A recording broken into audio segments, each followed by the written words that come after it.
I have two words for you: predator drones. You will never see it coming.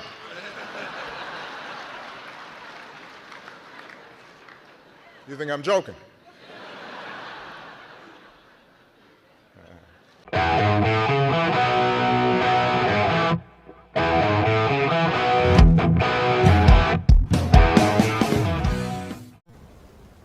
It is the world that has been pulled over your eyes to blind you from the truth. What truth? I wasn't wrong. Do you remember when they closed all the gyms and the churches and the small businesses for your safety, but left open fast food stores and big box corporate stores and liquor stores because they were essential? Do you remember how when the kids did eventually go back to school but had to wear masks, but were told that they could play their full contact sports, but they had to wear masks during those sports in order to keep themselves safe? Do you remember that? Do you remember telling people how ridiculous that was? Remember how you tried to tell people and all you got in return was called names and shunned from society? Remember how confused you were in the beginning? It was like a switch flipped, and everyone around you suddenly had what you now know is called the fluoride stare. Just overnight, people who had the most common sense, just everyday normal people now suddenly were fighting people in Target because those other people weren't wearing masks. Do you remember that? Remember how fucking gobsmacked you were? Do you remember how when you finally did find people who thought like you did, who understood how this whole thing just seemed really, really off, but they were too afraid to stand up with you because they did not want to be publicly shamed? Too weak, so they just agreed with the masses in order to avoid that uncomfortable conversation or confrontation. Do you remember that? Do you remember the moment that it first dawned on you how quickly people would line up to protect the very system that was blatantly lying to them about everything to begin with? How absolutely vile and horrific those people got. But then do you remember when the next variant came? And it was a little less. And then when the next variant came, it was a little less. And then when the next variant came, it was almost nobody. It was almost like watching a garden blossom. Slowly but surely, all of the flowers started to open. Remember when it was understood that newest variant, latest variant wasn't going to work? And so they immediately switched to the war in Ukraine within 24 hours. And it took a few minutes, but the people eventually caught on and they started to revolt. They started to push back. When the Ukraine narrative started to fall apart, they went straight after Israel. And that took a little longer, but eventually we got there. We revolted for various different reasons, but revolted all the same. Do you remember how they're trying to scare everybody with the bird flu? How it was being spread to cows and then spread to people, and how your meat could be contaminated? People went out and bought chickens. They supplied themselves, their families, and their communities with eggs and chicken. They're actively doing it now. There's a whole side of TikTok dedicated to it. Remember by the end of this, when all big pharma was exposed for who they really are and what it was really about and who was getting paid and how much per jab, it trickled down from the vid to other medications. People are actively advocating for themselves when it comes to the things that they need medically.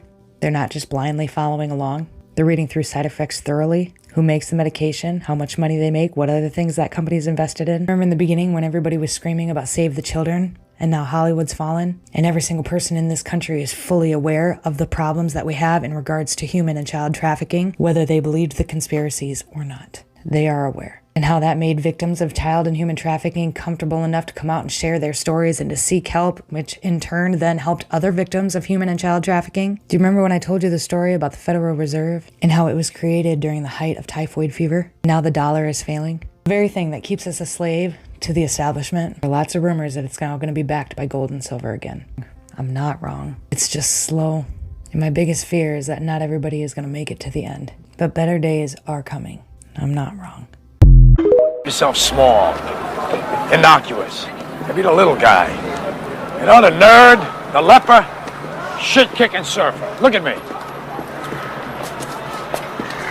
Underestimated from day one. But what's puzzling you is the nature of my game. Who are you? Who am I? Who are you? Never lost a case. Why? Why do you think? Because you're so good. Yeah? But why? Because you're my father. I'm a little more than that, Kevin. Awfully hot in that courtroom, wasn't it? What's the game plan, Kevin? Was a nice run, Kev. Had to close out someday. Nobody wins them all. What are you? Oh, I have so many names. See. Call me Dad. And I got the man what? Syrian Aramaic. How clever. Jesus. People oftentimes ask me, is there a greater sense of evil in the world today? My response always is, I think that, I don't know that the devil has upped his game, but I think more people today are willing to play the devil's game.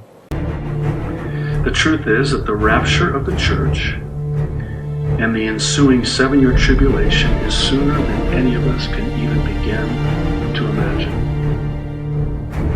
We are that close. And I don't need the Simpsons to tell me that, by the way, just so we're clear.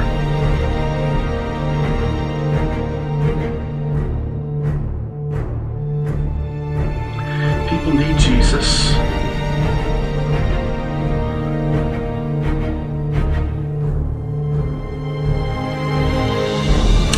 And I have to get as many people to Jesus as I possibly can before it's too late. So do you. I don't think the lateness of the hour can be overstated, given the swiftness with which Bible prophecy is now being fulfilled. You'll forgive me for using this analogy, but I don't want to be numbered amongst those that are rearranging the deck furniture on the Titanic.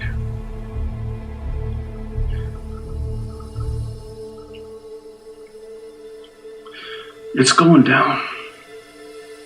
And we're going up. And the time is at hand. If they don't get to Jesus, and if they don't know Jesus, what's coming is unspeakable in its horror.